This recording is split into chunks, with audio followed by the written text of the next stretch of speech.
आणखी एक मोठी बातमी समोर येते। नवी मुंबईतनं नवी मुंबईच्या पाम बीच रोडवर भीषण अपघात झालाय। वेगात असलेल्या मर्सिडीज कारचा हा अपघात आहे। कारमधील 2 जण हे गंभीर जखमी झाल्याची प्राथमिक माहिती समोर येते।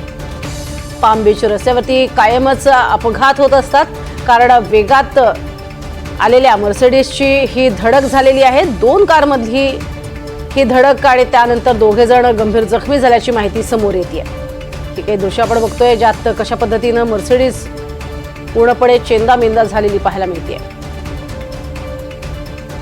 सध्या आपण आहोत नवी मुंबई मधील नेरूळ पोलीस स्टेशनच्या बाहेर। आपण ही गाडी माझ्यापाठी पाहू शकता। ही गाडी मर्सिडीज GLE 53 आहे। हिची कॉस्ट जर आपण पाहायला गेलं जवळपास 2 कोटीची स्पोर्ट मॉडेल कार आहे। आणि मर्सिडीज स्पोर्ट मॉडेलची कार याचा बघा अक्षरशः चुराडा झालेला आहे।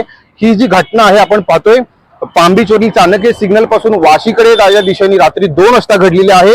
त्या गाडीकडे पाहून आपल्याला अंदाज लावू शकतो या गाडीचं स्पीड काय असू शकते। मर्सिडीजचं स्पोर्टचं टॉप मॉडेल आहे। आतमध्ये एअरबॅग्स खोललेला आहे। टायरची आपण आवश्यकता जी परिस्थिती आहे कशी झाली आपण पाहू शकता। रात्री 2 वाजता ही घटना जी पाम बीचच्या घडलेली आहे। आणि याच्यामध्ये 2 युवक होते, 20 आणि 22 वर्षाचे 2 युवक होते, ज्यांच्याकडून गाडी ओव्हर स्पीड चालवल्यामुळे हा ऍक्सिडेंट झालेला आहे। सध्या त्यांची परिस्थिती गंभीर आहे आणि त्या अपोलो हॉस्पिटलला त्यांना ऍडमिट केलेलं आहे। परंतु आपण जर पाहिलं तर नवी मुंबई पाम बीच रोडवरती स्पीड लिमिट जे आहे 60चं स्पीड लिमिट आहे। सगळीकडे जे आहे असे डायरेक्शन बोर्ड सुद्धा लावलेले आहेत। नवी मुंबई पोलिसांकडून वारंवार अवेअरनेस केलं जातं आणि संध्याकाळच्या वेळेस जे आहे त्या ठिकाणी आपण पाहतोय नाकाबंदी सुद्धा लावली जाते। परंतु रात्री 2 वाजता हा अपघात झाल्यामुळे हा जो ऍक्सिडेंट झालेला आहे ओव्हर स्पीडमुळे हा ऍक्सिडेंट झालेला आहे। राहुल कांबळे, NDTV मराठी, नवी मुंबई।